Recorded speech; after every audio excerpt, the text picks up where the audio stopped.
Samuel Araújo, ele é doutor em etnomusicologia pela University of Illinois, Urbana-Champaign.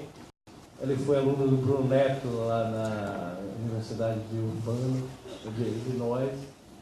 Ele é professor titular da UFRJ e ele, enfim, foi mestre de muita gente aqui. Assim, eu me orgulho de dizer que eu sou um dos seus discípulos, talvez um dos primeiros na pós-graduação. Eu tenho essa honra no meu currículo de dizer que fui o primeiro aluno formado na pós-graduação nessa área de etnografia das práticas musicais. Ele tem um vasto currículo que eu não vou reproduzir aqui, senão a gente vai perder praticamente todo o tempo do nosso encontro. Ele tem várias publicações em livros e artigos nas principais revistas nacionais e internacionais. Ele foi membro do Conselho Executivo, ainda é, do ICTM, do International Council for Traditional Music, do ICM também, da Society for Ethnomusicology dos Estados Unidos. E, enfim, eu fui ex-presidente, já presidente da BET, um dos principais articuladores e incentivadores desse campo da etnomusicologia no Brasil. Enfim,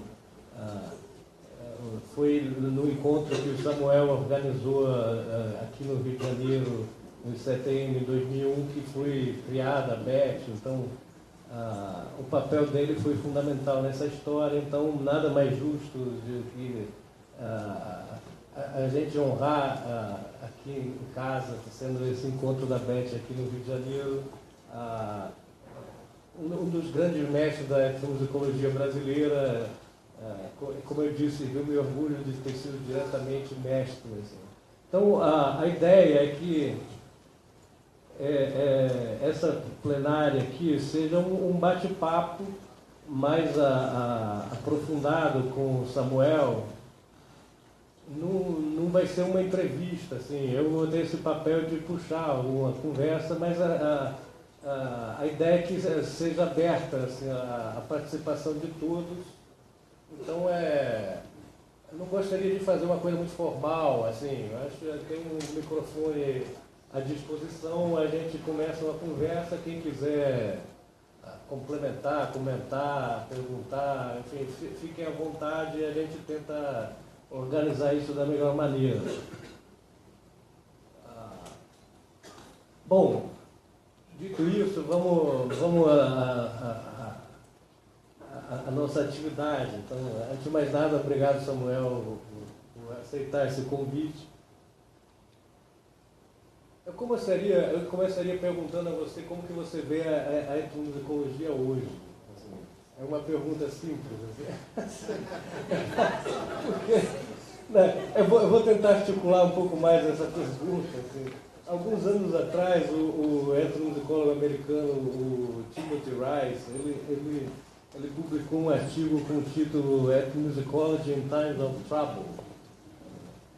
E ele, nesse artigo, ele reflete um pouco uma situação nova, pelo contexto americano, assim, de uma certa dificuldade no campo da etnomusicologia e do mundo acadêmico, eu diria, mais amplo. Assim. E eu me lembro, na época, você tinha comentado que, na verdade, aqui no Brasil a gente sempre viveu em Times of Trouble, então, na América Latina, então não é nenhuma novidade o que você estava colocando. Agora, nesse momento, a gente vive um Times of Trouble também particularmente interessante. Assim. Então, como que você vê esse campo, as possibilidades desse campo no futuro, uma etnomusicologia no Brasil, na América Latina? Isso aqui é uma pergunta ampla, fique à vontade para responder como achar conveniente. Inicialmente eu gostaria de agradecer o convite da diretoria da BET, da organização do encontro, em mais um provocador, né, do que um entrevistado aqui nesse diálogo entre nós. Acho que uma das funções desses encontros, né, na verdade, raramente é exercido, é o diálogo assim, sobre os nossos problemas gerais, sobre as nossas questões gerais.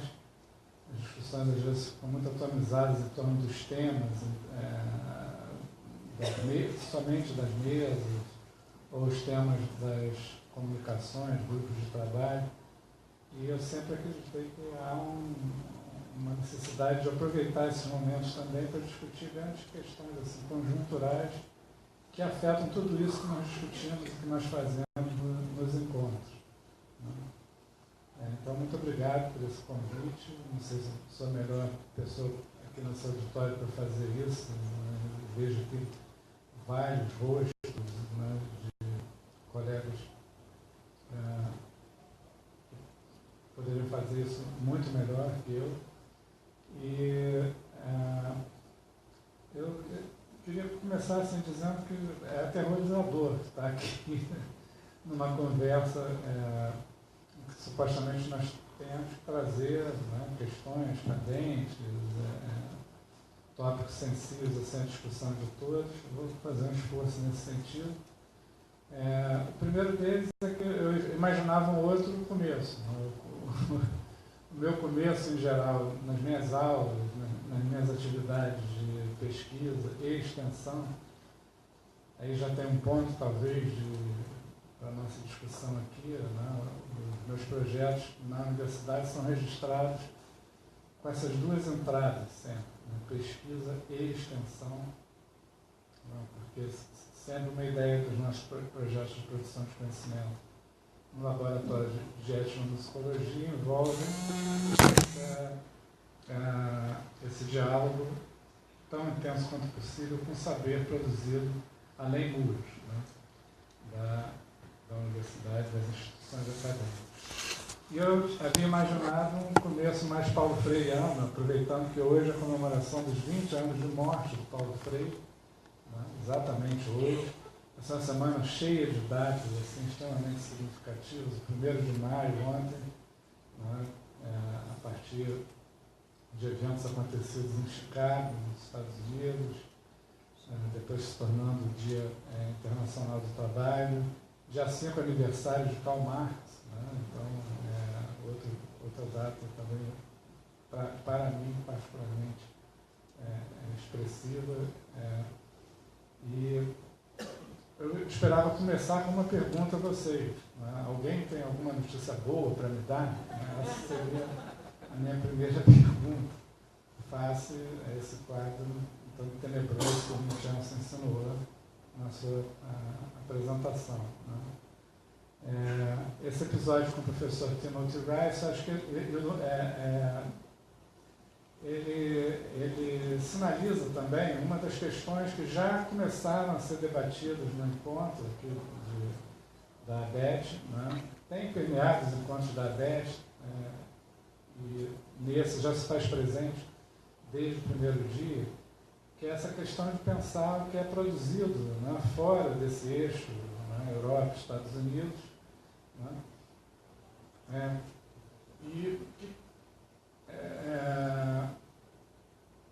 Que continuidades e descontinuidades nós enxergamos, né, nessa relação que alguns consideram centro-periferia, talvez já, né, o centro se deslocando para outros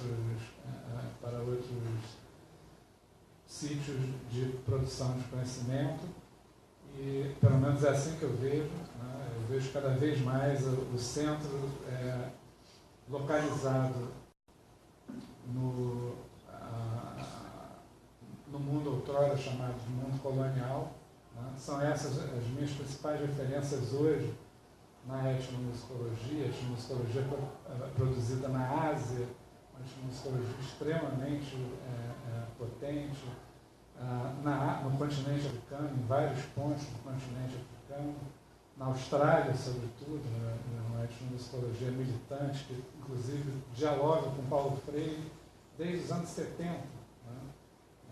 na Universidade de Adelaide, foi criado um centro chamado Centro de Estudos Centro Aborígene de Estudos da Música, não de Estudos Aborígenes da Música, ou seja, né, sinalizando aí a centralidade do olhar aborígene sobre o mundo da música como um todo, né, de uma maneira não sectária, né, mas ao mesmo tempo se posicionando em relação ao saber gerado pelos primeiros ocupantes do continente australiano, desde antes da chegada, muito antes da chegada dos colonizadores.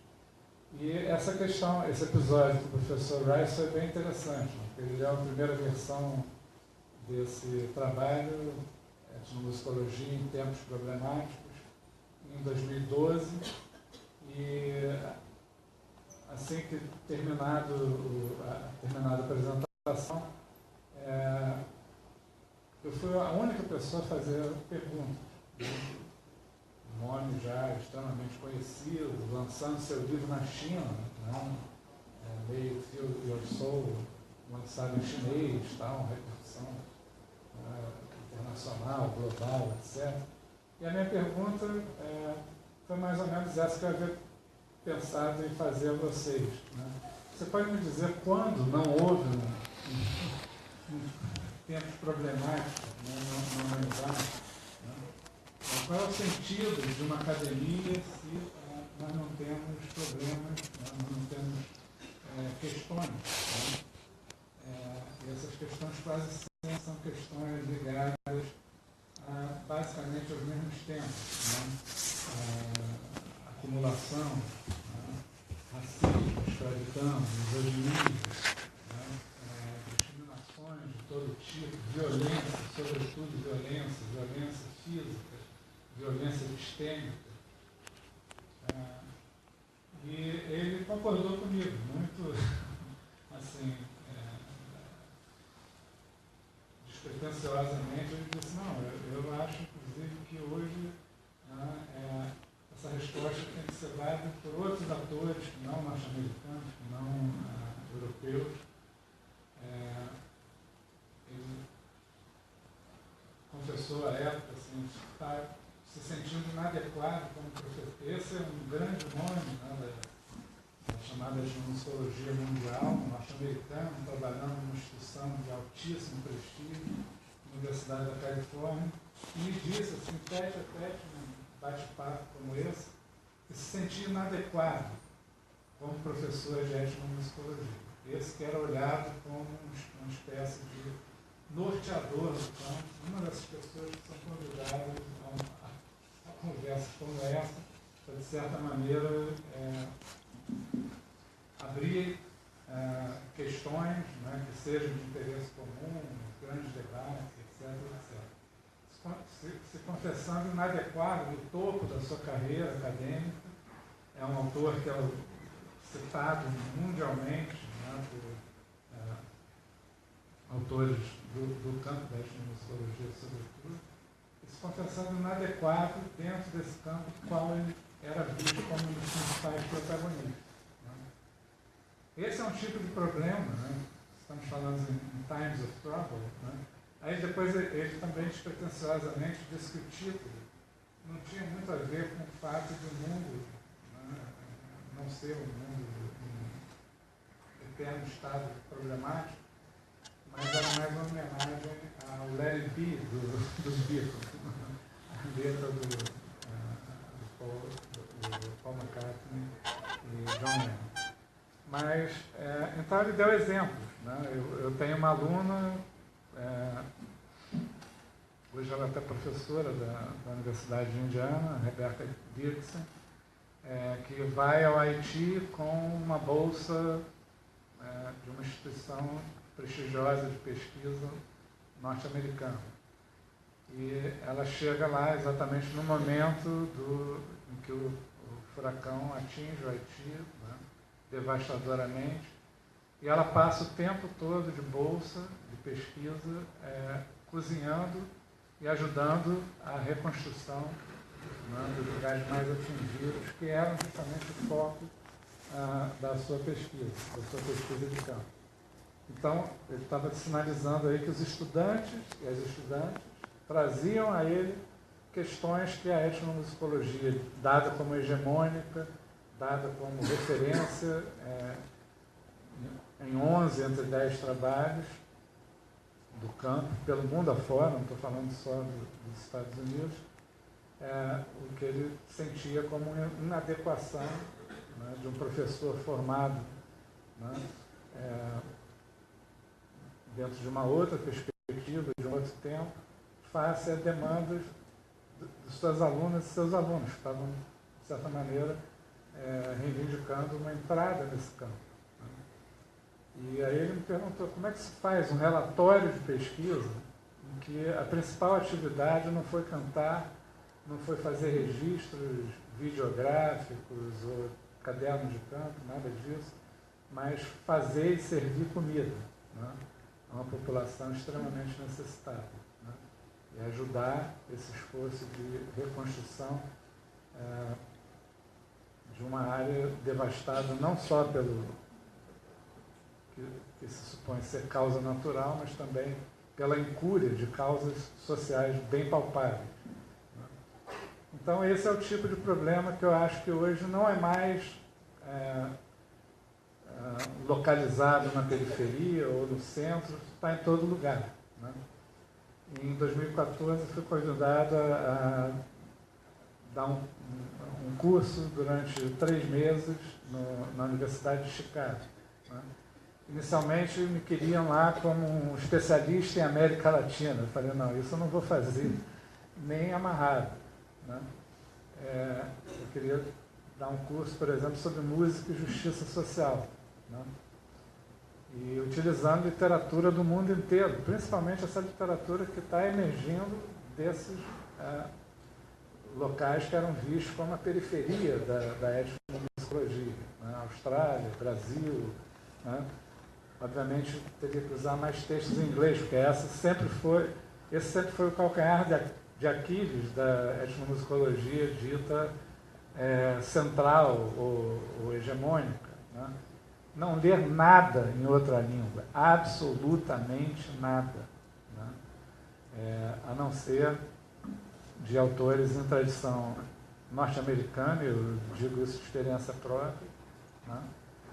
De língua inglesa não estadunidense, muito pouco, mas alguma coisa, né? Blacking seria um desses exemplos, né? Mas não muitos. Né? Língua germânica, pouquíssimo. Né? As genealogias da etnomusicologia norte-americana quase sempre exalta essa linha de continuidade com a tradição germânica, quase não se lê a etnomusicologia ou a antropologia da música em língua alemã nos Estados Unidos. Né? Então, é uma etnomusicologia que eu vejo com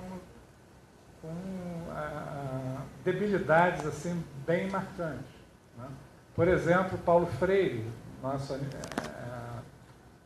aniversário de morte, mas de certa maneira aniversariante de hoje, né? 20 anos sem Paulo Freire, foi à Universidade de Illinois.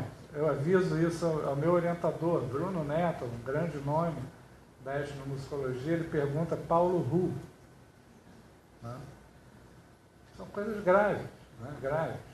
Depois ele vai assistir, ficou intrigado com tudo que eu falei, né? Como resposta a essa indagação. Para mim, assim, descabido, né? Ali na altura de 1990, por aí, né? E ele fica impressionado. Né? Paulo Freire simplesmente catalisou um auditório de 1.200 pessoas, inteiramente cheio, lotado, com gente na escadaria, etc., ele falando inglês. Né? Ele passou uma temporada nos Estados Unidos, na Universidade de Harvard, durante o exílio, e o inglês, assim, econômico, vamos chamar assim, e uma retórica bastante pausada, né? Nada daquele estrelismo, né? Aquela rapidez, aquela propriedade de falar uma frase que já está concatenada com a segunda e com a terceira e assim por diante. né? Então, um ritmo que contrastava com aquele produtivismo norte-americano, uma coisa absolutamente arrebatadora, né? A presença do Paulo Freire nesse auditório da Universidade de Illinois, lá para os idos de 89 ou 90. O Thomas Turino também foi assistir. Esse já havia ouvido falar de Paulo Freire, mas nunca havia lido, por exemplo. Então, eu acho que essa talvez seja uma questão, né, a se tratar aqui. As questões estão colocadas hoje, que eu vejo pelo menos, colocadas hoje por uma etnomusicologia mundial, né, elas estão colocadas, antes de mais nada, por uma experiência que é toda nossa. Né? A nossa etnomusicologia, a nossa academia sempre foi trabalhada, construída in times of trouble. Né? Eu diria que in times of big trouble.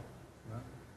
E hoje, acho que nós temos cada vez mais, de uma forma absolutamente macabra, até uma espécie de população brasileira, né? Essas últimas manifestações já foram mais expressivas que as anteriores.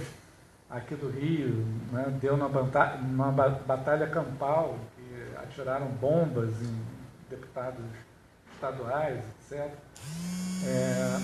Então, nós conhecemos bem esses times of trouble. Né? Nós, os africanos, os asiáticos, né? Entre nós, muito mais os negros, muito mais as mulheres, né? Muito mais os LGBTs, etc. E eu acho que o grande desafio é como produzir um conhecimento sobre o papel das práticas sonoras ou da praxis sonora, ou então de outras nomenclaturas que os próprios povos com os quais nós trabalhamos, os grupos com os quais nós trabalhamos, têm para suas práticas, né? De uma forma que isso eu acho que é algo que mais e mais, né, eu vejo nas pessoas que estão entrando no campo hoje, que nós construamos um mundo, né, em que se problematize, né, essas questões todas altura, de um modo à altura da complexidade dessas questões. Né? Então, que nós não recusemos essa complexidade, que nós as encaremos de frente. Isso é, obviamente, um gesto político que exige muito mais que uma formação universitária, né? Além da formação universitária. E isso, assim, tem levado, mesmo nas grandes sociedades, assim, em termos de associados, né, pelo menos, Society for Ethnomusicology nos Estados Unidos e o CTM, que é a maior associação do campo hoje em termos de cobertura internacional, né, são cerca de 120 e alguma coisa países hoje afiliados ao CTM. Né, até essa nomenclatura, país, né, dá um quebra-pau danado. Agora mesmo está rolando um quebra-pau na lista interna do CTM, porque alguns países são tomados por um como tal, por outros como não existentes. Né? E o CTM procura ser uma espécie de órgão, né, pan-nacional, e isso traz problemas também. Então, a questão do diálogo, né, é uma questão extremamente conflitiva. Não por acaso, um dos principais seguidores de Paulo Freire aqui no Brasil, no campo de educação, Moacir Gadotti, chamava a pedagogia freiriana de pedagogia do conflito. Esse nome já existe há muito tempo. Eu me lembro, como estudante, eu levei o Gadotti uma vez a Paraíba, né? E nós fizemos um evento muito interessante lá, ainda nos anos 80, com esse nome, Pedagogia do Conflito. E eu acho que esses são os grandes desafios, né? Como se colocar diante desses conflitos todos.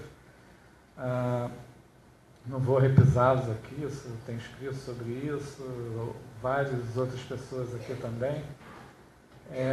Mas eu acho que a grande questão, talvez, para o nosso bate-papo, é como é que nós fazemos disso um compromisso que vai atravessar também as nossas práticas de pesquisa, as nossas práticas didáticas, né? E o relacionamento do que nós somos como acadêmicos com o que nós fazemos em relação à cidadania de uma maneira geral. Não por acaso esse evento tem a cidadania como um dos seus tópicos-chave, né? Acho que seria isso que eu diria, assim, para abrir bem improvisadamente. Eu confesso que eu não me preparei, eu não sabia também muito bem o que esperar, mas eu acho que já dá para nós começarmos um diálogo. Alguém quer fazer uma...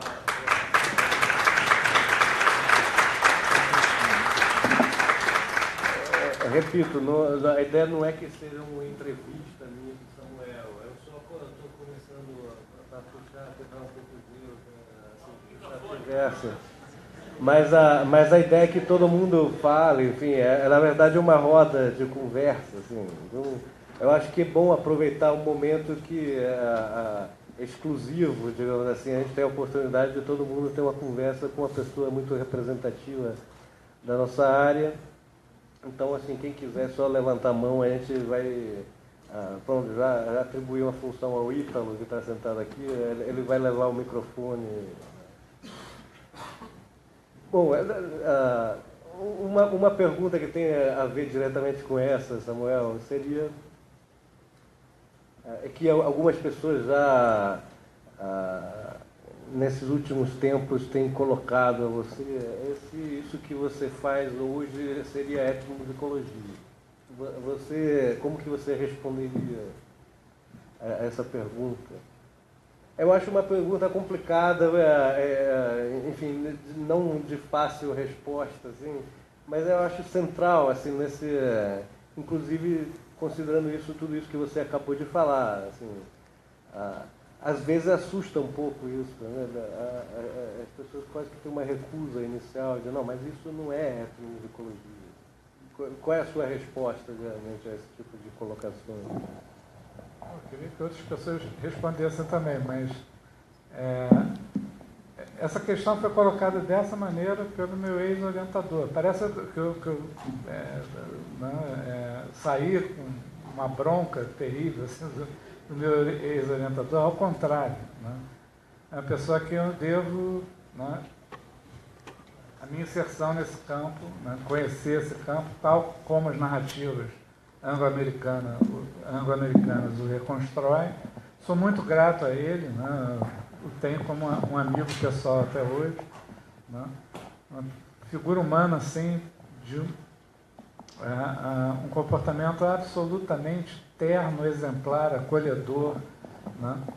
E bastante informado também, né? Sobre o mundo tal e qual ele o conhece. Então é sempre um interlocutor extremamente qualificado, alguém que me compraz ter como alguém com que eu possa dialogar.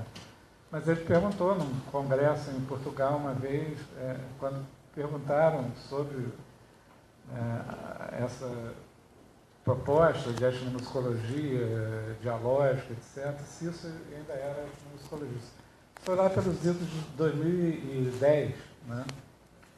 E em 2015, no livro em que ele faz essa reconstrução do campo, na visão de um acadêmico norte-americano, ele inclui pela primeira vez essa etnomusicologia. Então, obviamente, isso é algo que eu acho que demonstra assim, a produção social do conhecimento. Né? Quer dizer, autores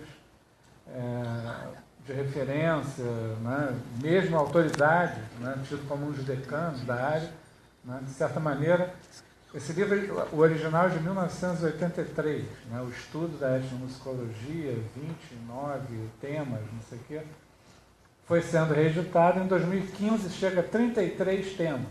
E essa etnomusicologia dialógica, militante, etc., esses termos todos passam a fazer parte dessa recoleção. Então, isso não é o Bruno Neto pensando isoladamente, não somos nós aqui, vários de nós, trabalhando nos seus projetos, é uma produção social. Eu acho que hoje se espraia pelo campo como um todo. Né? O professor José Jorge Carvalho esteve presente a esse primeiro encontro conjunto dessa que é a maior sociedade em número de afiliados no campo, com aquela que é a maior sociedade em termos de afiliação internacional, justamente sobre esse tema. Né?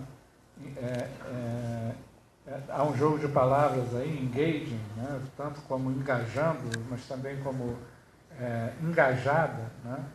A praxis etnomusicológica. Foi o primeiro encontro com interesse crescente dos seus associados, principalmente os associados e associadas mais jovens, né? E que, de certa maneira, percebem que essas problemáticas outrora vistas como problemáticas. O entrevistador perguntou, né? Mas por que fazer filme engajado num país próspero? Né? Ele virou e falou assim, olha, o Reino Unido é próspero para 5 mil pessoas. Né? Para os demais, é um inferno. Né? Então, assim, eu acho que mais e mais, né, nós temos essa ilusão sendo desfeita, né? Em parte pelo trabalho acadêmico, em parte pela militância também, né, dos militantes das mais variadas causas globais, de que existe um vasto terceiro mundo, um vasto abismo, né, social também nos países ditos centrais, hegemônicos. Né. Agora tem um autor norte-americano também falando que a realidade dos Estados Unidos o país dos Estados Unidos está dividido em dois, né? Esse é um trabalho de um economista que está fazendo um certo furor por aí, né? E mostrando que há uma devastação assim, né? dos setores mais pobres, mais desprotegidos nos Estados Unidos, desde a crise de 2008. Né? Enquanto a prosperidade desses 5 mil, segundo Ken Loach, aumenta cada vez mais. Já não me lembro qual era a pergunta. Sim, se essa é a etnomusicologia. Para mim, essa é radicalmente uma definição de etnomusicologia, sim. Né? Se nós temos... Eu me recuso, desde há muito tempo, em 2008, eu publiquei um artigo que eu digo, não quero ser qualificativo de aplicada, né, engajada, eu dispenso tudo isso. Eu fico com a definição do meu colega aqui, parece um jogo de comadre, do Vincenzo, que diz que o grande tema da etnomusicologia qual é? É a diferença. Né? É discutir a música, a diferença, as práticas sonoras, a diferença, ou então algo mais além das práticas sonoras, né, Maria? Dança, práticas expressivas e a diferença, mas é com isso que eu me identifico. Né? E tento me identificar visceralmente, para isso buscando referências que problematizem tudo isso visceralmente. Né? E Paulo Freire é uma dessas tendências, buscar Orlando Fausborda. Para mim, essas duas figuras, elas encarnam praticamente uma parábola, né? de como se fazer algo engajado, afim, tal, sem que as pessoas sequer se conhecessem. Paulo Freire e Orlando Fausborda estavam fazendo coisas semelhantes à mesma época, sem saberem um da existência do outro. Né? Eles vão se descobrir já nos anos 70, quando seus respectivos trabalhos repercutem internacionalmente. Né? Mas suas referências, suas motivações, né? Surgiu muito forte na mesa hoje, na mesa 1 hoje, né? Esse comprometimento, né, do acadêmico enquanto cidadão, seja de um país, do mundo, da cidade, né? Estava presente nos dois. Né? E seus trabalhos vão se encaminhar por direções bastante afins, não semelhantes, mas bastante afins, e eles só se descobrem mais tarde. Né? Então, não há nenhuma instância central, um partido determinando que agora a linha política é essa, né? Vai ter que ser seguida, mas as pessoas, né, trabalhando, né, desenvolvendo seus trabalhos moleculares, né, como quereria uma linha mais belesiana, acho que essas nomenclaturas podem ser várias, né? Mas vão dar no mesmo lugar, né? A questão participativa, né? E que as pessoas reflitam cada vez mais criticamente sobre a realidade e apresentem suas próprias soluções para os seus problemas. Para mim, isso é etnomusicologia.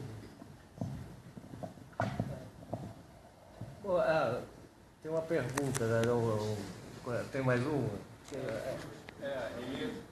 Tá, então vai lá, Pedro, depois. Eu não vou saber os nomes de todo mundo, mas gente, se então, organiza. Quem for querendo fazer pergunta, por favor, Chega aqui na frente, porque o microfone não vai chegar lá atrás. É microfone de fio, né?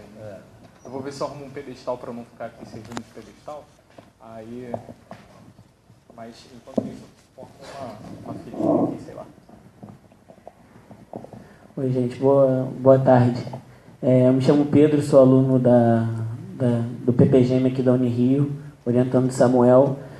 Acho que é mais democratizar um debate, né, que a gente já tem feito, assim. A gente hoje teve uma sessão que foi a partir de um painel que a gente propôs de pesquisação participativa aqui no Rio, com Musicultura, né, com o nosso grupo, Dona Ivone Lara, e com o Templo Cultural. E a gente pôde, e a Laís também, e o Marcos Bonilla, que não estavam no painel, né, mas que também fizeram apresentações que estavam conectadas com isso. E depois nós, os grupos do painel, a gente se encontrou ali e conversou um pouquinho sobre o que, na verdade, o quão difícil é, a partir de uma provocação que o Alexandre fez, né, o Alexandre acabou não participando da conversa depois, sobre o quão difícil é institucionalizar uma prática, né, que me parece, além de justa, coerente. A gente vê há muito tempo a antropologia se apropriando do conhecimento dos outros para promover homens brancos. Inclusive, vou passar aqui um pouquinho. Então, essa questão da antropologia usando o conhecimento dos outros para promover homens brancos, cis. Eu sou mais um homem socialmente branco, cis, falando aqui sobre isso, para ver como isso não se modifica, né? Mesmo com as proposições. E a gente vem na raça tentando fazer isso diferente, né? De uma maneira diferente, mas sem qualquer aporte institucional. Então, se você quiser produzir uma tese, uma dissertação coletiva, você não tem espaço de publicação coletivo dentro da academia. Então, você é um antropólogo, vai pesquisar uma determinada aldeia, você vai lá, se apropria do conhecimento dele, mesmo que você queira fazer um trabalho participativo, onde a pessoa participe com você, você não tem a possibilidade de publicar essa tese, essa dissertação com ele. Quer dizer, você necessariamente precisa se apropriar do conhecimento do outro, a não ser que você seja o nativo, né? A pessoa em questão. Então... boa tarde. Como o Pedro estava conversando aqui, a gente estava debatendo sobre a viabilidade de poder concluir um trabalho assim e as especialidades, né, que a gente tem para poder concluir isso. A gente estava conversando sobre... eu tenho muita dificuldade na minha família, até de eu poder estar aqui hoje. Eu podia estar trabalhando, porque minha família é bastante grande, tenho 14 irmãos, minha mãe hoje é solteira. E para a gente poder concluir isso, só o Pedro que se importou com o que eu ia comer, com a minha passagem, e fora os outros empecilhos que a gente tem para poder publicar e fazer essa construção do trabalho. E essa é a maior crítica, que a gente sempre fala de mudança, mas a gente sempre vê muito retrocesso. A gente tenta fazer uma construção, mas contrapartida, quando se apresenta todo o trabalho, a gente dá um passo atrás. E é essa a nossa crítica. Então, propor aí ao Samuel que fale um pouquinho sobre caminhos possíveis, isso é aberto para todo mundo, de institucionalização, para a gente poder viabilizar um trabalho que é o mais coerente dos trabalhos. Chega de antropologia se apropriando do conhecimento dos outros, promovendo pessoas que já têm muito poder. Só que se a gente não brigar pelos caminhos institucionais, para isso a gente também não vai conseguir abri-los. Não adianta ser um caminho individual, não pode ser individual, porque é o justo, é o coerente. Então eu queria abrir aí ao Samuel a possibilidade da gente falar um pouquinho sobre isso.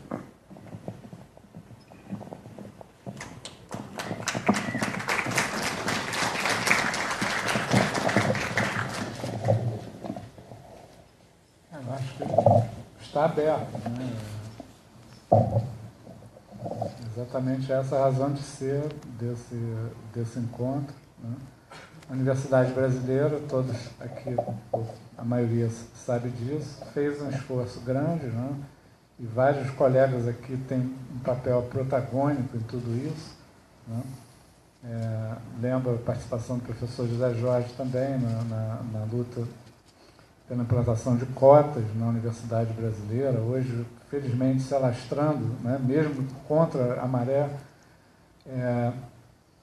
pelas pós-graduações, né?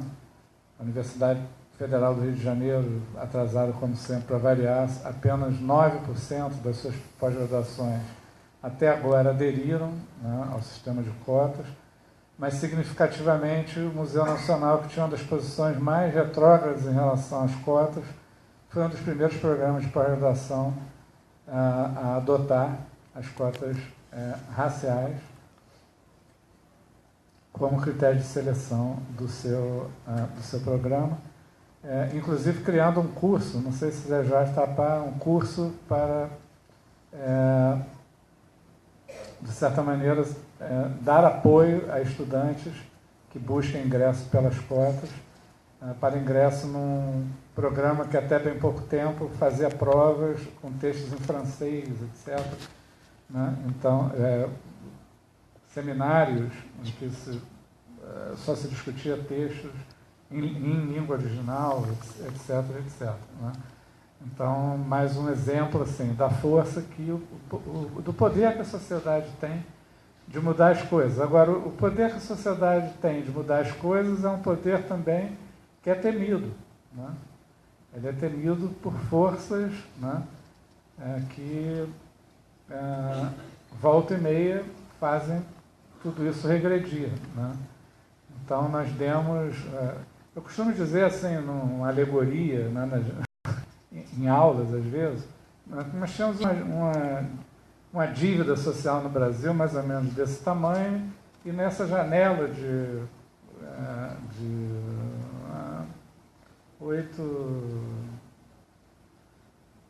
12, né, 15 anos, 16 anos, tivemos aí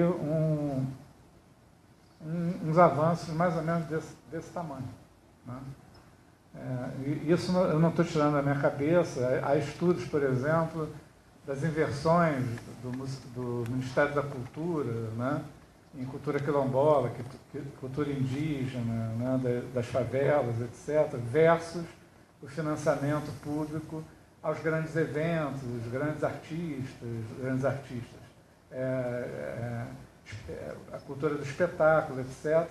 E a proporção é mais ou menos essa. Houve um incremento de 13% em algo que estava no patamar zero, né, no financiamento dessas áreas que nunca recebiam incentivo do Ministério da Cultura, enquanto os outros permaneceram ganhando somas incomensuravelmente maiores.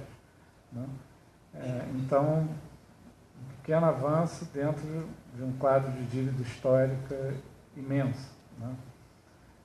Altera um pouquinho, mas isso aí já é o suficiente para despertar a ira, né, de uma classe dirigente, né, que atualiza periodicamente, né, o ideal de um país que é fundado em quê? Né? Só alguns tópicos assim, para nós pensarmos aqui, é fundado na acumulação desmesurada, concentrada de recursos, de riqueza. Né? Num tópico que eu vejo como englobando outros tópicos, o tópico da escravidão. Esse modo de produzir mais-valia chamado escravidão, né?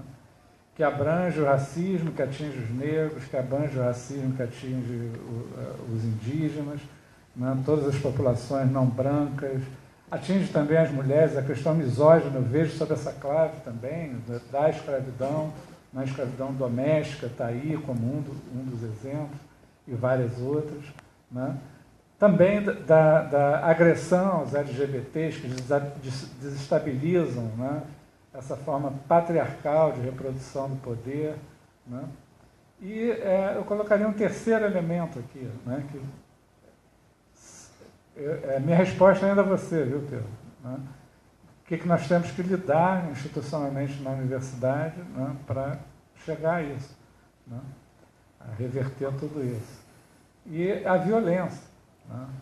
Então, essa violência. Né, a violência não precisa ser feita, exercida de uma forma exacerbada, clara, física, né? Mas essa violência de não perguntar, né, vocês vieram de onde para estar num evento como esse, né? Estão alimentados, tem como pagar um almoço, né? Isso já foi tema de outras abetes, né? Você se lembra disso, né? E nós, mesmo numa sociedade que parecia estar avançando, né, esse tantinho que nós conseguimos respirar em 12, 13 anos, me parece que hoje nós voltamos a ter aí um horizonte um tanto quanto turvo, né? Como é que nós garantimos o pouco que nós conquistamos e avançamos na conquista de lugares onde nós não chegamos ainda, né? Eu acho que isso só tem uma resposta, né, que é através da política, né? E eu, às vezes, me preocupo assim, com discursos dentro da universidade, né, são frequentes, discursos de desqualificação da política, né? E hoje em dia eu vejo ainda um outro problema, que é a desqualificação da política na própria política, né? Então, hoje em dia, nós temos aí a ameaça de um horizonte que, sem um determinado candidato, que vocês sabem quem é, que está na frente de todas as pesquisas, nós tenhamos, mais uma vez, um candidato da antipolítica, né? Já tivemos antes, né? O primeiro presidente eleito depois pelo voto, né, depois da redemocratização, foi um desses candidatos da antipolítica, né? E, então, eu acho, eu não estou fugindo à sua pergunta, né? Eu acho que nós temos que ir ao fulcro da pergunta, né? E eu acho que está aí numa sociedade injusta que consegue se reproduzir, faz pequenos avanços, de repente volta. Outro dia eu li um artigo da professora Hebe Matos, lá da historiadora da UF, sobre a reação, né, dos proprietários de escravos, a primeira Constituição brasileira. Logo a primeira, já em 1824, com um recorte liberal, falando que todos os cidadãos, essa primeira Constituição brasileira, de 1824, estabelece que todos os cidadãos brasileiros são iguais perante a lei, menos os escravos, né? E mesmo com o tráfico sendo considerado extinto, né, esse movimento chamado significativamente o regresso, né, quem dera nós pudéssemos qualificar assim agora os golpistas, né, o regresso 2, o regresso sei lá quanto, tenta reintroduzir, consegue, né, manter essa aparência de um governo liberal com a prática escravista descarada, deslavada, né, reforçando mais uma vez o padrão acumulativo próprio, né, de uma sociedade extremamente discricionária, extremamente racista, né, extremamente violenta, né. Outro dia também eu fiz menção ao trabalho de um autor mexicano, Carlos Monsiváis, que foi um dos inspiradores do meu trabalho de mestrado sobre o Brega, né. Ele tem um trabalho muito interessante chamado Agonia Interminável da Canção Romântica, que é um manifesto político, na verdade, dizendo que a canção romântica ela encarna um pouco assim, né, alguns dos principais vetores da história política latino-americana, né, que é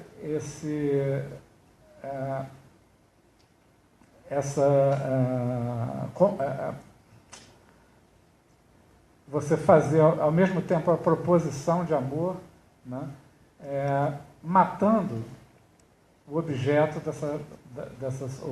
o destinatário dessa sua proposição de amor, né? Você sussurra amor e verte violência, né?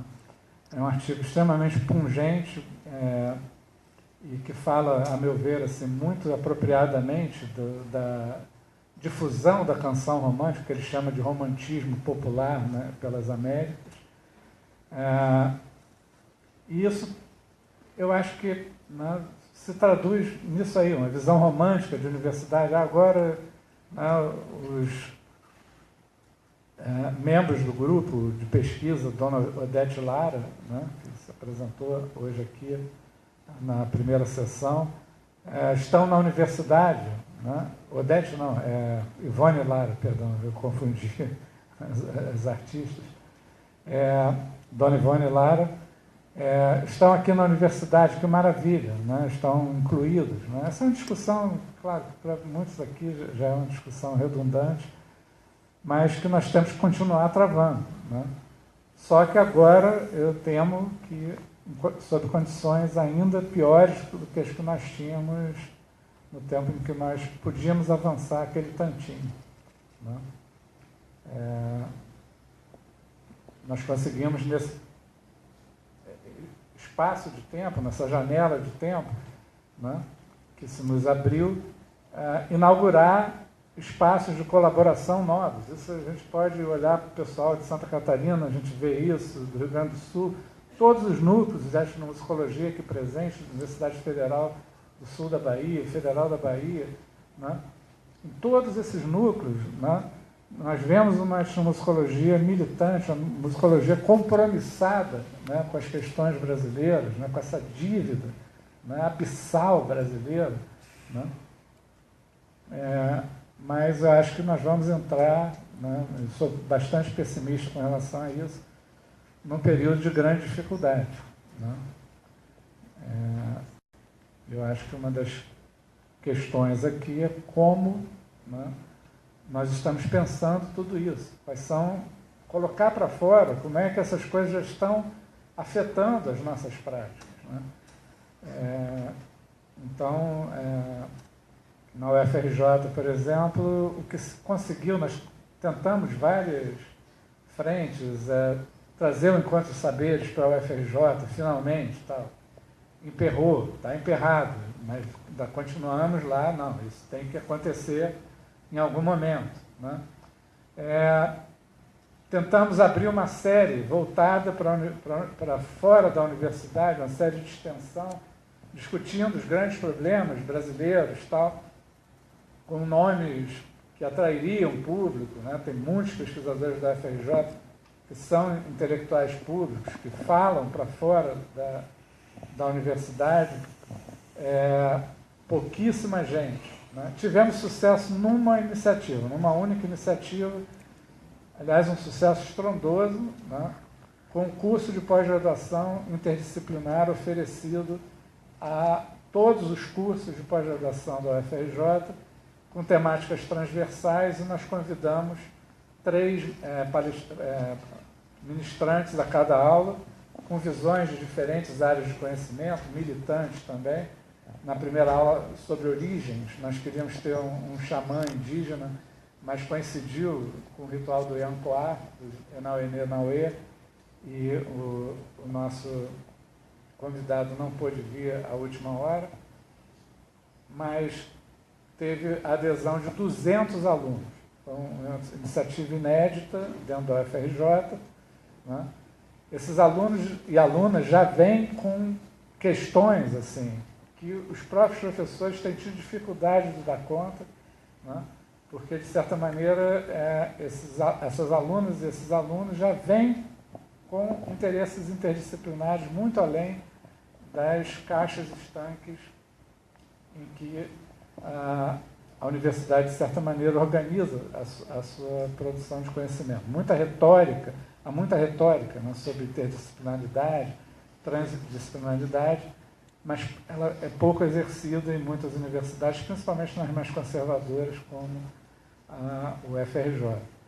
E esse tem sido, por enquanto, o nosso pequeno alento. De novo, algo que é de uma dimensão ainda muito reduzida, né?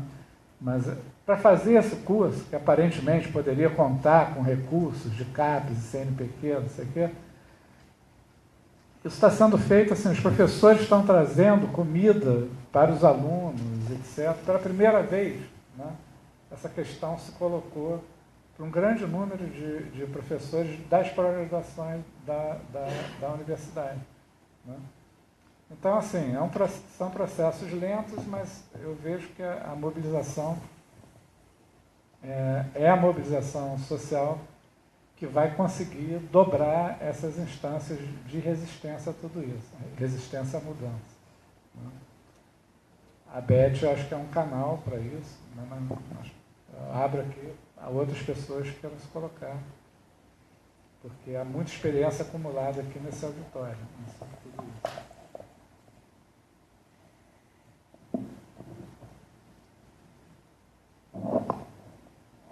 Alguém quer falar, quer comentar, quer perguntar? O bom de ter um convidado como o Samuel é que você faz 2 perguntas, ele fala 2 horas. Então, assim, a gente economiza perguntas. Não. Não. Fala bem alto. Então, vai lá no microfone, melhor que está sendo filmado. Assim, dá para ouvir direito a pergunta.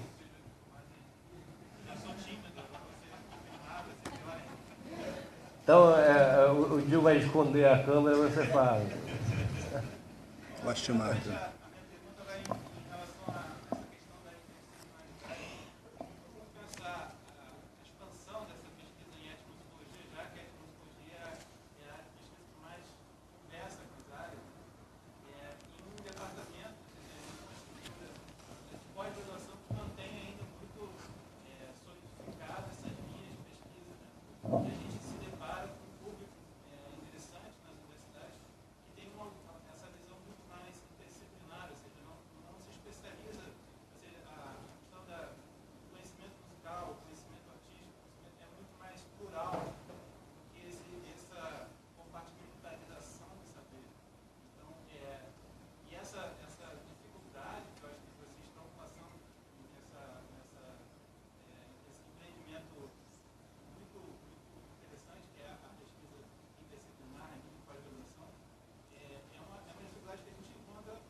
Não sei se eu posso responder. Eu falei aqui que esse pequeno êxito que nós tivemos, né, 200 pessoas num curso regular de pós-graduação, é um êxito, né, expressivo, né, mas pequeno, perto dos 40 mil alunos da UFRJ, mais não sei quantos de pós-graduação. Mas foi feito assim, à base da tentativa e erros, sob um baixo astral terrível, né, porque desde os primeiros movimentos de deposição do governo constitucional, né, o clima dentro da universidade, eu sei que é o caso aqui de todos vocês, tem sido assim, o pior possível, né, para se pensar, imaginar novas iniciativas, etc., né. E foi justamente no momento de depressão máxima, talvez, né, que surgiu essa ideia, essa vingou. Né? Mas nós estamos tentando aí há um ano esses vários caminhos que eu apontei aqui, Encontro de Saberes, uma série voltada para o público em geral, pesquisadores que são reconhecidos como intelectuais públicos. Quando houve a extinção do MINC, Ministério da Cultura, o movimento Ocupa Ministério da Cultura ocupou a sede, né, o Palácio Capanema, né, no Rio de Janeiro. Nós fomos para lá, o Laboratório de Etnomusicologia atuou em coordenação, né, fez atividades, etc., com o movimento Ocupa Mim. Daí surgiu uma ideia do movimento Ocupa Mim, quando eles foram desalojados do Ministério da Cultura, em ocupar o canecão da UFRJ. Né? E aí, quem passou a ser o mediador entre o Ocupa-Mim, que no Canecão transformou o Canecão num lugar vivo, num lugar morto. As pessoas tinham medo de passar por perto, né? E shows políticos, etc. O mediador entre a reitoria, que agora estava coada, uma reitoria de esquerda, diga-se passagem, acuada com a ocupação de um dos espaços, né? Porque aí e realmente cria uma situação inusitada, né? O espaço está ocupado, não está acontecendo nada porque falta verbo, a reitoria de esquerda, se acontece alguma coisa lá dentro, né? É a reitoria que vai ser responsabilizada, e quem faz a mediação de uma questão complicada dessa? Um laboratório de etnomusicologia, né? Que vai lá e se posiciona frente aos militantes, diante também de representantes da reitoria, né? Tentando encontrar uma solução para que esses movimentos de resistência se potencializem numa resistência mais orgânica, menos fragmentada. Eu acho que esse é o termo mais apropriado aqui, né? Então, como desfragmentar tudo isso? Né? Como desfragmentar essa estrutura compartimentada da universidade, né? É uma questão, né? E nesse caso que eu estou narrando aqui, foi por tentativa e erro, né? São pessoas hiperexperimentadas, né? Pensando juntas e esbarrando com os mesmos dilemas que você está apontando aí, né? Como fazer isso dentro dessa instituição sob essa conjuntura absolutamente aterradora, né? E aí você vê pesquisadores experimentadíssimos, com teorias disso, teoria daquilo, patinando literalmente, né, para tentar dar um passo que seja um passo consistente, né, na direção de uma reação, né, a essas violações de todo tipo que estão colocadas aí sobre essa nova conjuntura política, né. Ninguém sabe, né, o pesquisador com 1A do CNPq, né, das galáxias, para não usar um outro termo aqui mais pesado, não tem resposta para isso, né? Então você tem o quê? Você tem que sentar à mesa e dialogar, né? Você tem que sentar à mesa e conversar com as pessoas que entendem mais de resistência no Rio de Janeiro, que são os moradores de favela, mais de 100 anos, né, de história, fustigados, criminalizados, colocados como os vilões, né, dessa história, que se faz a partir da escravidão, né? A modernidade foi feita pela escravidão, ela não foi feita pelo trabalho livre, gente, né? Isso já está mais ou menos claro, né? Então, né? Como é que nós nos colocamos em relação a tudo isso, né? Recontar essa história, né? Refazer a própria epistemologia, né? A partir desses referenciais que estão sendo gerados ali. Esse menino que veio aqui, né, o Lucas, né, colocar uma questão concreta, concretíssima, uma questão de conhecimento, né, como alguém que não pertence a esse meio acadêmico, né, tem arrimo de família, etc., etc., pode frequentar um espaço desse e ainda dar uma contribuição fundamental, né? É um trabalho assim, de uma natureza bastante original que eles vieram apresentar aqui, né? E eu acho que nesse momento, né, tanto a pergunta do Pedro quanto a sua nos exigem dialogar entre nós, né? Ninguém tem essa resposta, né? Ninguém tem, né? Ela tem que ser construída a ferro e fogo, né? O melhor das nossas capacidades, né? E conjuntamente com a sociedade, né?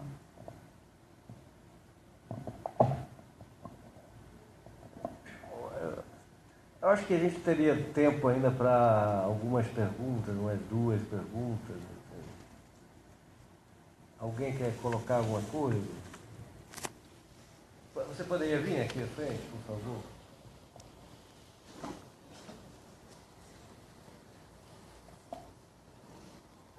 Boa tarde, eu me chamo Cid Lopes, eu sou cabo-verdiano e faço antropologia na Universidade Federal de Pernambuco. Sou orientado pelo Dr. Carlos Sandroni e eu estou a par de um trabalho feito, inclusive, na aula de inauguração, né, porque esse ano a própria Universidade Federal de Pernambuco está de parabéns, porque foi inaugurada a primeira pós-graduação em música, né, que deu só agora em Recife, né, e eu fiz graduação, eu entrei em 97. E o professor Samuel, ele esteve lá na aula inaugurativa e ele falou um pouco do trabalho desenvolvido como pesquisação. Inclusive, ele fez uma demonstração bastante chocante quando começa uma aula de música numa comunidade aqui no Rio de Janeiro que foi interrompida por tiros de metralhadora, etc. Eu estou tentando chegar a um ponto que para mim é mais interessante, que seria o trabalho do INET no Aveiro, né?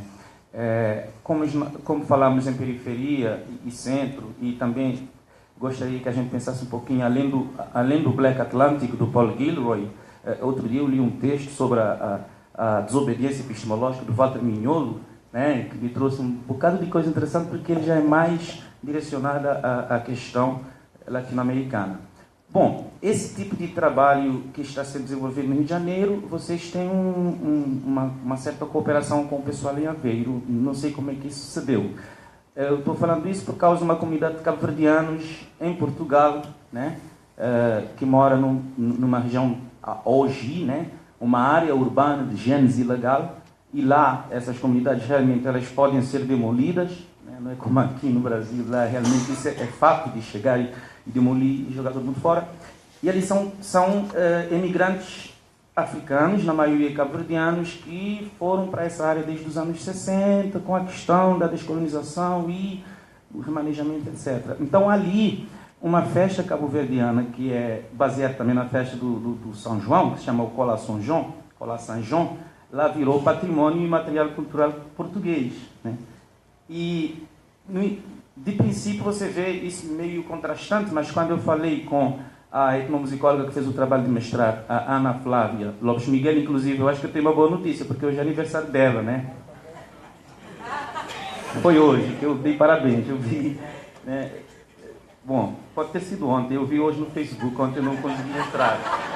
Bom, então, em que pé estão esse encontro? Porque eu fiquei sabendo que houve uma equipe, né, a professora Suzana Saro, a Ana Liz vieram e fizeram um trabalho junto com vocês aqui, e não sei se foi alguém daqui lá, né, mas eu sei que o professor foi. Aí eu queria que o professor falasse um pouco como uma ação com uma característica que normalmente desenvolve no Centro Epistêmico Sul, né, nasceu no Norte, e parece que ele tem as mesmas finalidades. E isso coloca um pouco em contradição a ideia de centro e periferia.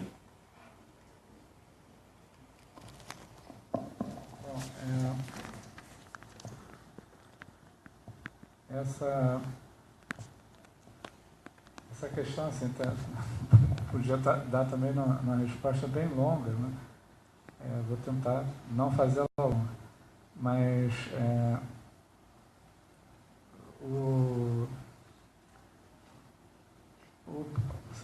você me faz uma pergunta que envolve princípios e métodos, né? O Paulo Freire, ele sempre respondia, quando diziam que ele tinha criado um método de alfabetização crítica e que ele explicasse esse método, como é que funcionava esse método, ele se recusava a fazer isso. Num dado momento ele começou a dizer que ele não tinha método coisa alguma, né? Ele tinha alguns princípios, né, pedagógicos, filosóficos, sobretudo, e esses princípios eram traduzidos em práticas a depender das conjunturas locais. O trabalho dele em Pernambuco é o trabalho dele na Guiné-Bissau, já sob uma perspectiva militante, na antiga Guiné-Bissau, já tomava outras feições. E nos vários lugares onde o chamado método Paulo Freire, o ideário do Paulo Freire foi adotado, o trabalho sempre tomou características bem diferentes, né?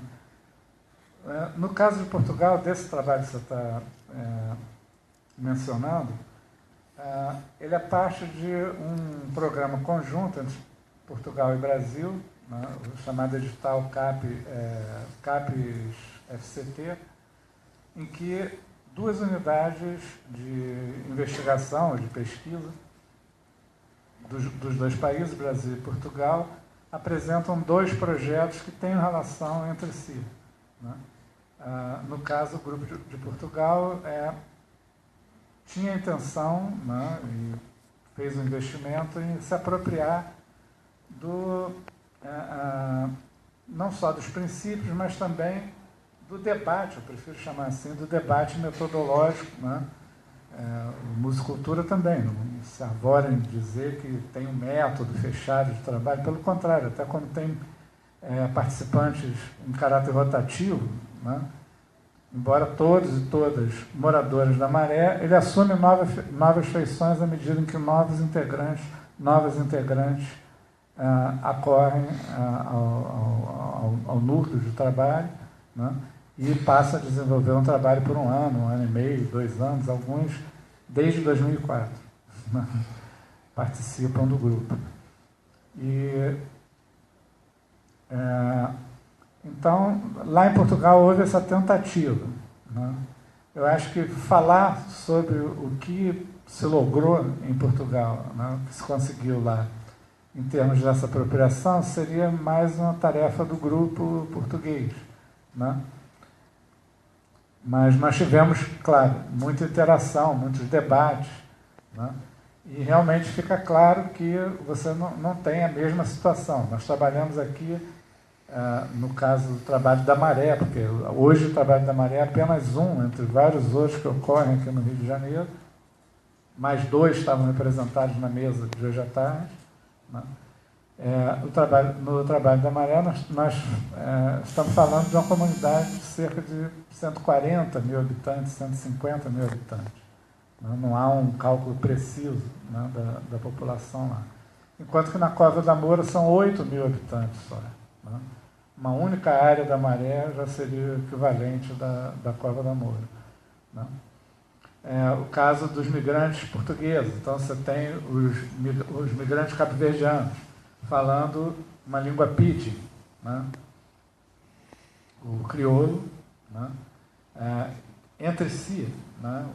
Um desafio que nós não temos, no caso da Maré, pelo menos não nesse grau, né? De uma língua que não é o português, sendo a língua dos participantes, a língua das interações também dos participantes com a população em geral. Então, havia desafios muito particulares lá. Eu acho que é o grupo de lá, a própria Ana Paula, a tese dela foi defendida ano passado, talvez possam dar uma resposta mais precisa, né? Mas havia dificuldades claras, assim, né? Então, por exemplo, Portugal recusa, né, a sua ligação com a história do racismo, né? Ou seja, um país escravista, né, que não assume, né, que esse escravismo, né, tem uma ligação intrínseca, né, com uma percepção absolutamente excludente, persecutória, né, e predatória, né, do outro, né? E isso é uma dificuldade na própria universidade, dentro dos próprios departamentos de ciências humanas em Portugal, né? Isso é muito claro, né? Então, há exceções, honrosas exceções, diga-se de passagem. Boaventura de Souza Santos, por exemplo, conhecido, já citado hoje aqui, tanto na sessão da manhã quanto na sessão de comunicações em que eu estive presente, é uma dessas figuras exponenciais, né? Um dos membros desse nosso grupo conjunto de pesquisa foi baleado, né, numa atividade de resistência. O Pedro pode falar sobre isso também, que eu acho que o Pedro estava lá nessa época, né? Alexandre, o Cromo, um rapper, né, da Cova da Moura, cabo-verdiano, foi baleado numa atividade de resistência à incursão policial que levou uma moradora, né? Isso, assim, perto do que acontece na Maré, parece brincadeira de criança. Uma moradora e um morador baleado não houve morte, né? Nas favelas do Rio, a maré incluída, é praticamente uma morte a todo dia, né? E não sai em lugar nenhum, né? Isso que hoje, né, boa parte dos militantes com diploma universitário estão sentindo, que não sai nada na imprensa e tal, a favela sempre sentiu, né? Os índios sempre sentiram, né? Os quilombolas sempre sentiram, né? Quando aparecem é para dizer que estão se opondo à tomada de terra, resistindo a isso e aquilo, né? E só quando acontece uma tragédia também, porque aí é irrecusável, isso dá manchete internacional. Em geral, às vezes até os jornais de fora falam antes dos veículos aqui no interior do Brasil. Então, lá tem problemáticas bem particulares, né? Então, tudo que você faz também é muito visível, né? Você já esteve lá, né? Não esteve lá. Você anda pela Cova da Moura, assim, né? Uma noite, assim, você conhece os lugares todos onde se faz música e tal. Aliás, um lugar muito mais interessante, acho eu, do que a Cidade Alta, né, em Portugal. Muito mais vibrante, mais diverso. Tem fado, mas também tem funaná, também tem batuco, tem né, uma variedade muito grande de música brasileira também. Então, isso apresenta esses desafios, né? Nós não conseguimos, isso é uma questão, né, ainda a se debater entre nós, fazer um balanço conjunto de tudo isso. O projeto terminou agora, em março, mas certamente merece um balanço desse tipo. Eu diria desde já, assim, que os desafios lá são muito diferentes, né, ou bastante diferentes. Alguns são bem semelhantes, perseguição policial, o racismo, etc., né, mas outros são muito particulares do contexto local, né. E isso é outro desafio também, quer dizer, como é que nós podemos fazer para não congelar essas teorias, métodos, etc., né? O Orlando Fausborda, sociólogo colombiano, bastante citado hoje aqui, né? Ele falaria o mesmo com relação à experiência dele lá na Colômbia, né? Os grupos indígenas têm um tipo de processo. Você não pode fazer Paulo Freire com um grupo indígena. Não dá, né? Porque eles têm seus próprios modos, né? Tiguaçu, etc., de processos decisórios, né? Estou falando besteira, Leonardo? Estou vendo lá atrás o Eduardo, Leonardo. Tem seus próprios modos decisórios que não são modos tão participativos, eu não diria tão participativos, mas participativos como uma sociedade mais ocidentalizada os veria, né? São participativos, sim, né? Mas numa outra clave, né? Acho que o mesmo se aplica aos grupos quilombolas e outros grupos também, né? Então, ser sensível a tudo isso, ser capaz de negociar, dialogar, né? Esses são muito mais princípios do que propriamente métodos, né? Princípios gerais de querer construir uma sociedade com a diferença, né? E isso eu acho que é uma coisa ainda muito difícil nos nossos cursos de formação, né? Se aposta muito assim, em chaves do conhecimento. Se ouve a palavra método, se pensa numa chave para resolver os problemas, né? E método é algo que, pelo menos nesse nosso fazer, né, etnomusicológico, antropológico e tal, ele emerge dessa relação com a diferença, né? Ser sensível a tudo isso, atender os prazos, os famosos prazos, né, de projetos de pesquisa, outra questão, né? Mas é isso que eu digo, esses são os bons debates, né? Se acomodar em modelos que são forjados a partir de outras lógicas que nos desfavorecem, e no momento exato elas mostram as garras, né, as garras terríveis, né, vocês não nos interessam, né? Qual é o papel das ciências humanas no neoliberalismo? Nenhum, absolutamente nenhum. Das artes, abaixo de nenhum, né? Agora está se falando, depois da aprovação do ensino, das cursos de especialização, pós-graduação lato sensu pago no Brasil pelo STF, né? No dia seguinte, o Estado de São Paulo tem uma manchete propondo que isso aí não vai resolver o problema de financiamento das universidades públicas. O problema das universidades públicas é um problema de financiamento. Claro que existe problema de financiamento, mas o problema maior das universidades públicas é ser realmente pública. Ela não é pública, né? Ela é privada, né? Ela é para poucos. Aí vem o infeliz na universidade e me diz assim: ah, não, porque se os ricos pagarem para os pobres terem bolsas e estudarem de graça, é mais justo. Aí eu digo: imbecil, onde é que você já viu? Tem que ser assim, né? É um termo pouco acadêmico, eu sei, né? Mas tem que ser assim. Onde é que você já viu rico pagar alguma coisa para pobre no Brasil? Né? Para escravo, para excluído? Né? Isso jamais vai se produzir, né? Jamais. Essa justiça social por concessão, né, vai dar no que está dando aí, né, no que nós estamos testemunhando hoje. Né? Projeto de acumulação voltando, a escravidão voltando, né, sob as mesmas formas de sempre, mais um regime previdenciário que já não era nenhuma maravilha. Né? Aqui mesmo nós temos professores que entraram no novo regime previdenciário da época das conquistas, das pequenas conquistas, e que estão num regime previdenciário vincenço mesmo, aqui ao meu lado. Né? Diferente, e todos os professores e professoras mais novas aqui, né, estão num regime de trabalho diferente do meu, né, dos professores mais antigos e professoras mais antigas aqui presentes. Né? A escravidão, voltando aí, formas mais tenues, formas mais violentas, né, continua. Né?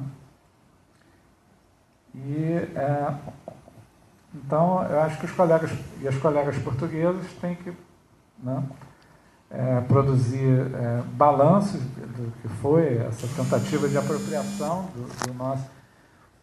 O nosso trabalho aqui, em geral, avalia assim, como